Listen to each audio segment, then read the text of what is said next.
I don't know what part it is, but we're back in the workshop. I don't know why I'm looking over there, there's fucking nothing over there. Next part, people.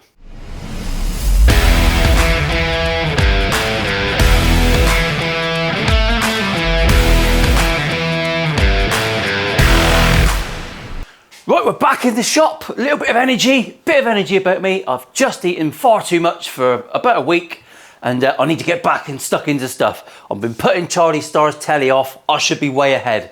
I'm gonna move on with the neck. We need to run through a few points about what I'm gonna do. Let's try and make it 4% informative. Not too much. I don't wanna baffle the fucking wankers out there. You can't fix stupid. If you're here now and you're part of the family because you watch some other little fluff piece and you want to watch some proper guitars being made, you're a legend. Welcome to the team. Make sure you watch the videos to the end because YouTubers get off on that quietly. A few points about making a one-piece neck because some people shy away from it because it's more difficult than gluing a fretboard on the top, isn't it? It is a little bit, but it's not. It's not really.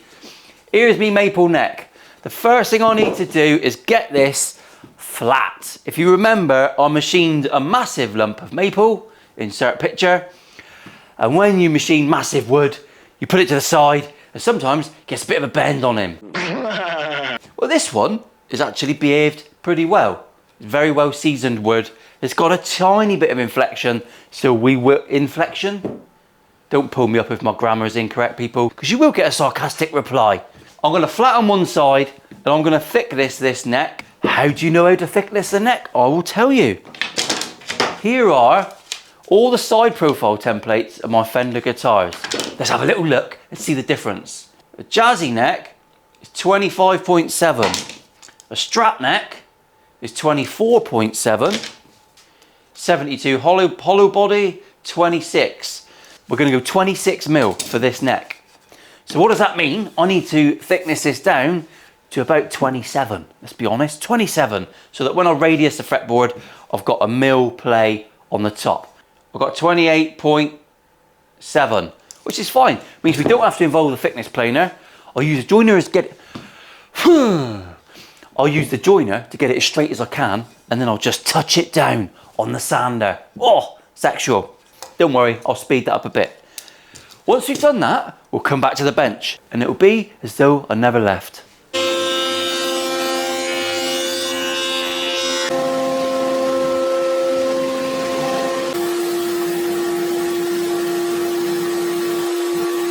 Magical. I should also add that my carving chisels arrived in the post today because I didn't have one, because lo and behold, I've never carved an oak top of a guitar before. So that's coming up in the second half of this video. You better stay tuned for that because I could fuck things up royally. Yep.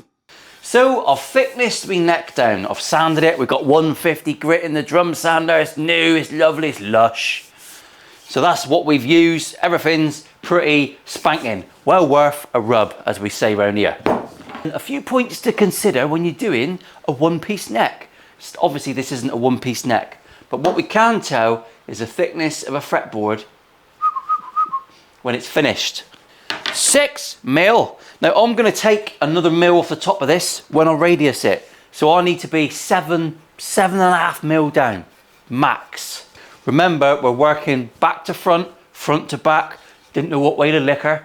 Have your normal neck there. Have your proper one there. That's the top. Simple things. Keep it simple.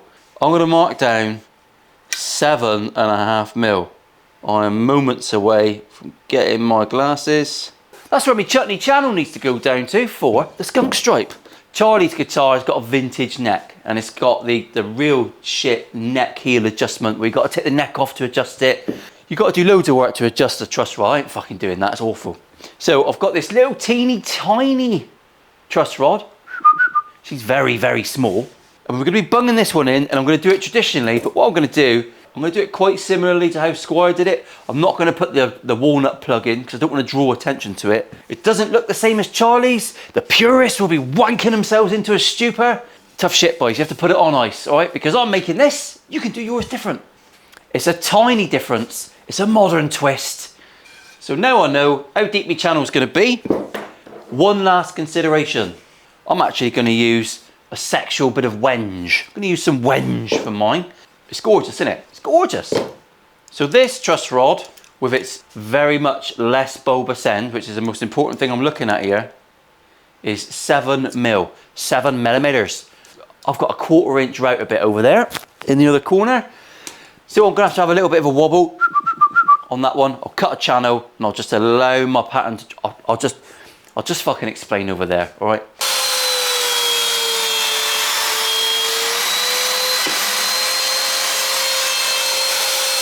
Right, so there she blows. We've got a channel from the back. I had to give it a bit of a wobble on there because of me bulbous ends. Very, very snug. Happy with that. Incidentally, the tolerances are very, very small. If I just show you, I'll zoom in, it might look a bit fuzzy. 10 mil. 10 mil exactly. However, a fender neck, and I do like a slightly chunkier neck than most, 21.5 mil. This is 26.5 mil. So I've got to take, well, I've actually got to take just over 5 mil off when we profile this. So even though my skunk stripe is going to be 10 mil deep at the point of carving, it's going to be about 4.5. It's not a lot, is it? We all know what happens when that goes wrong. I don't know how many times I'm going to use that clip, but he's a funny one, isn't he? So truss rod's in. Let's get the skunk stripe machined up that way round because that's sexy. Grain looks nicer that way, doesn't it? Tight. It's a tight grain. Yeah, we'll get this machined up and we'll get the skunk stripe glued in.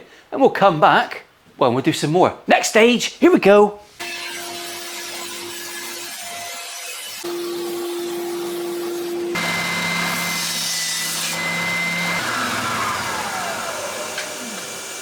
There we go. I'm happy with that. We're all machined up. She's looking very snug. We've got a rounded end for the purists because I did a square end once and people went fucking mad. I keep telling people, it's my guitar, do what I like. All we've got to do now is get our truss rod in there and get it glued up. All fits lovely. I'll get it glued up and we'll come back with a bit of magic. I've got to say thanks to everyone that commented and watched the Christmas specials. I know they were a bit silly. That's what it's all about at Christmas, isn't it? Bit of stupidity. They were a little bit of a last minute deal, but we've had a blinding year and I just wanted to say thanks. So I thought I'd give you something to watch over Christmas. Probably going to be something I'll do every year.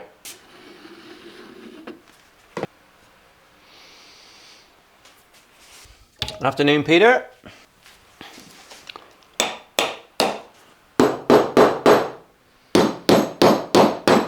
There we go, that's that. No clamping, no nothing. Just gonna leave that as it is and we'll come back. Ready for the finger click? 3, 2, 1. Continuity is all over the fucking shop at Christmas, but here we go. I've got about an hour and a half in the workshop. I've had my Christmas walk. 28th of December is a very special day for me and the boys. We always remember this guy, one of our best mates who sadly lost his life many years ago, and we all get together and we use his birthday as a fucking good reason. 28th of December every year is a belter. 29th of December, I normally feel a little bit worse for wear. If there's some filming going on tomorrow, then the next stage of this video, I'll be a little bit like that and wrapped up in a blanket, feeling like an absolute cow's ass. We've got to move on and do a bit of this neck. We're going to just run through what I would call the boring bits, the essentials. I've got a radius at the top, we've got a scallop, the headstock. Once we've done that, we can cut some fret slots and then we can get some fret dots and some inlays on. That's pretty much the first stage of the boring shit, and then we'll move on to shaping the back. Once that's done, the neck's pretty much on its way, innit? We're getting somewhere. We can move on to the body, which is the bit I'm putting off because, like I said, I've never carved a bit of oak before and it could be shit. Let's get over to the radiusing jig. I won't go through it in too much detail because it's really boring. Let's condense 2 hours work into 30 seconds. 3, 2, 1.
So I've managed to get back in the workshop for a sneaky afternoon. I'm firing through some more neck bits.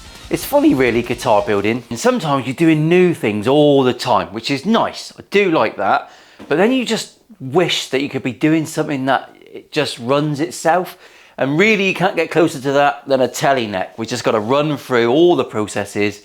I've made a countless number of tele necks, but you still got to get all the processes done. So what the next things I'm gonna have to be doing, I've got to drill my hole through. I'm gonna do that next, because really that's the only thing that can go wrong. Don't do that as often.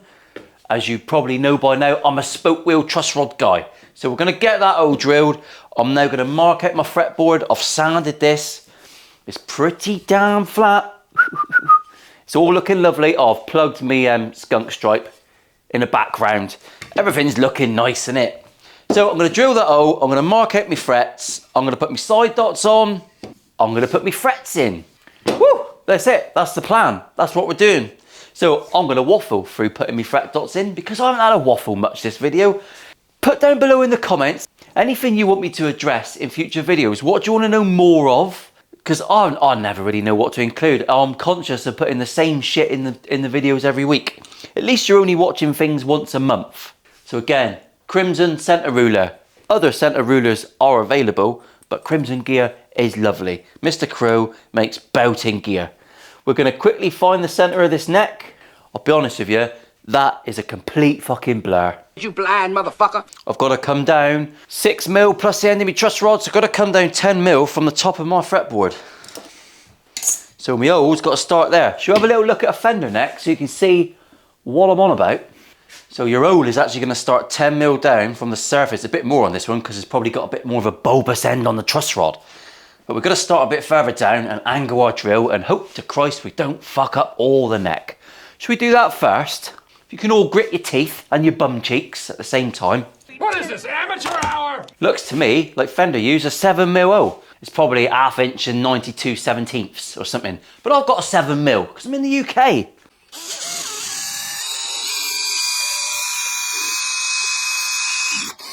That is the crispiest of crispy. First win of the day, there you go. Can you drill a hole on a massive hangover? Yes, you can, as long as you had a fry up and a few leftover mince pies. You fat wanker. Little indication there, I am still in December filming this. Still in December. Number 1, done. Now I'm gonna count my fret dots. Now you have to count these like a complete moron, because if you make a mistake here, you are fucked. 1, let's keep it simple, shall we? 1, 2, 3, 5, 7, 9, 12, 15. Now I need to find the centre of my slots. Glasses on, Paul, you blind old bastard. This ruler is a bit of a fucker to see. At the same time, do your side dots. Because as you probably know, if you watch this channel all the time, I forget them all the time.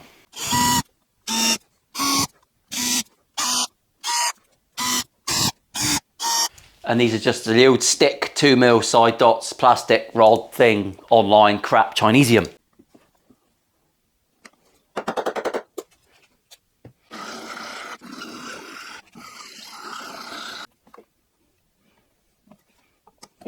Right, the Fender simplicity makes life a lot easier, doesn't it? Just some black dots, bung them in.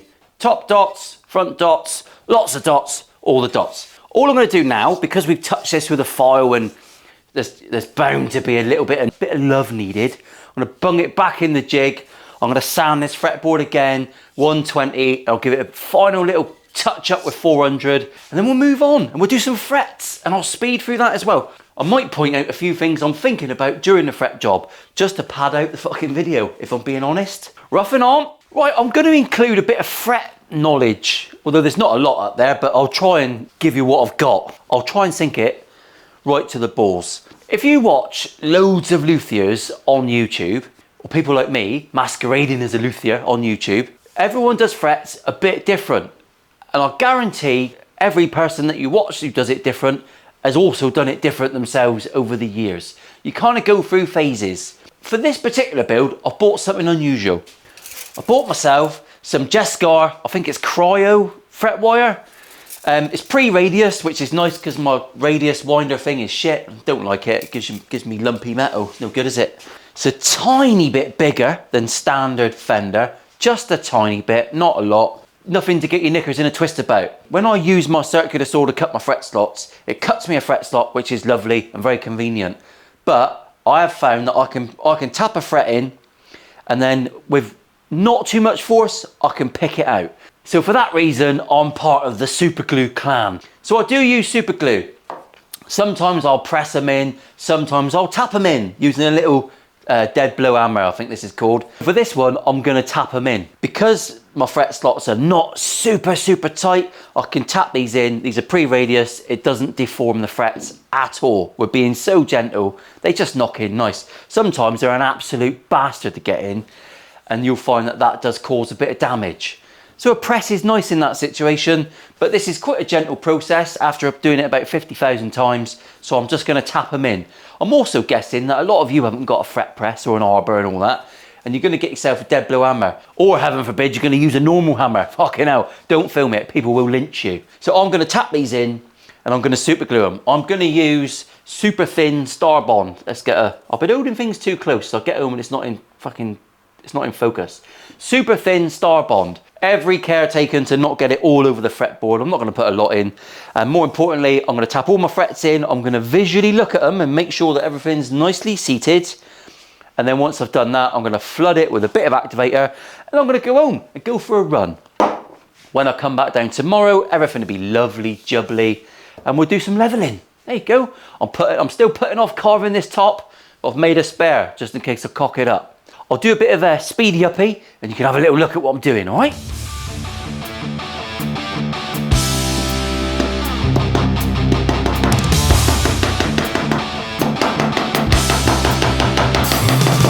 There, right, everything is now seated in. You can visually inspect and just check that there's nothing untoward on your frets.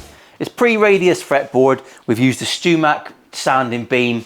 Everything's done with the router. We stay true and flat all the way through. No matter who you get it off, fret wire is not 100% consistent. You always have to dress your frets. So when we look at these tomorrow, and we'll magic to tomorrow, there will be a bit to do. We're gonna have to give them a bit of love. Come on in here, I'm ready to make love to you now. Sometimes more than you realise, but we'll go through that, shall we? Now you can, if you're doing this now the same day and you want to carry on, you can flood this with activator. I don't really need to, because this is going to go off overnight anyway. Obviously, before we do anything tomorrow, we need to straighten the neck up. It's not going to be straight now because we've pressed frets in, although it's not bad to be honest. So tomorrow we'll come along and we'll do a bit of checking. Jescar, above all other fret wire I've found, that is bloody consistent. That's really good. Not gonna have to do a lot to that tomorrow.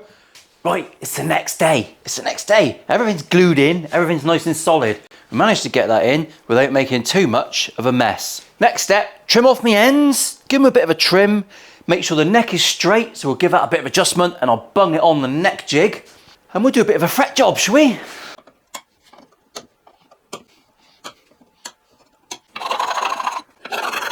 So we're filed in, I've got a bit of a bevel, not too much. We haven't gone mental. Let's get her jigged up, shall we? Magic. So when you put your frets in, quite often, if your fret slots are too tight, the consequence is you put your neck into a bit of a back bow. So having frets that aren't stupidly tight, which is what the radius dish circular saw blade does for me, it doesn't really deform the neck too much. I hurt my thumb last night in my sleep. I ain't got a fucking, how'd you do that? Wanker's cramp, maybe, I don't know. Don't know what I was dreaming of. Luthier tools, no doubt. So we'll give a truss rod our first little tweak. Oh, delightful. And we're pretty flat at that point. While it's in that state, I'm gonna mark the top. Someone did comment on a previous video, oh, when you mark the tops of your frets without protecting the wood, I get a little bit concerned. Well, make sure you've got the Kleenex ready, mate, because a bit is about to come out. When I checked these frets yesterday, they were very, very good. Not a lot of cheeky rockers.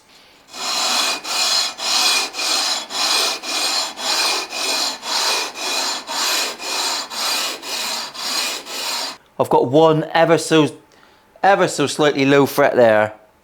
A couple little bits at the end. That was 240, on with a bit of 400. Right, so I'm going to say now, hand on heart, Jescar fret wire is the best fret wire you can buy, in my humble opinion. I don't like giving strong opinions, but I'm going to give one on that. If you get fret wire that's manufactured and it's, you know, it's less perfect, when you do get a low one, you do feel like you're filing away half the fucking frets, which is a real shame. I don't like doing that. That is brilliant. I probably had 30 passes with 400 grit. Very serious part of the video. So we just mark them up again. If you're doing this at home and you haven't done it before, don't buy cheap fret files. If you're a guitar owner and you want to do your own fretwork, there's certain things you need to invest in. You need to invest in nut slot files. During the lockdown, they cost about as much as a fucking kidney. They're not as bad now. StewMac Z files, round, square, triangle, 100 quid. All right, if you're a guitar owner and you're going to be playing guitar and setting your own guitars up for the next 20 or 30 years, that will outlast you. Great investment. These are cheap nut slot files from Hosco. I think they're about 70 quid now. If you think you take your guitar to a tech and it's 150 quid a time, whatever, people have a right wank in the comments about how much I say techs cost. I don't know, I'm not a tech, I'll do it myself. But I'd say that those two are less than the cost of a fret level and polish. So that's my recommendation. Tools are a tough one, don't buy shit. Buy shit, buy twice, buy the best stuff. They will last you forever as a guitar player.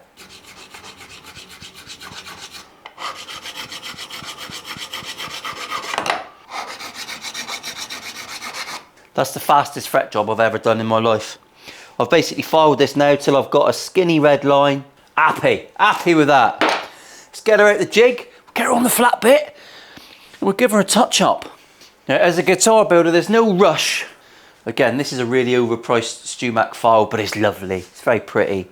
And I'm just gonna touch my ends up. Not like a Greg Wallace touch up. We don't want anyone coming back and complaining. I like the buttery biscuit bake. Don't know what all the fuss is about. He only got his knob out in a trifle. That's about 95% smooth. I can still feel a little bit of love required, but we're gonna get all that with a sandpaper.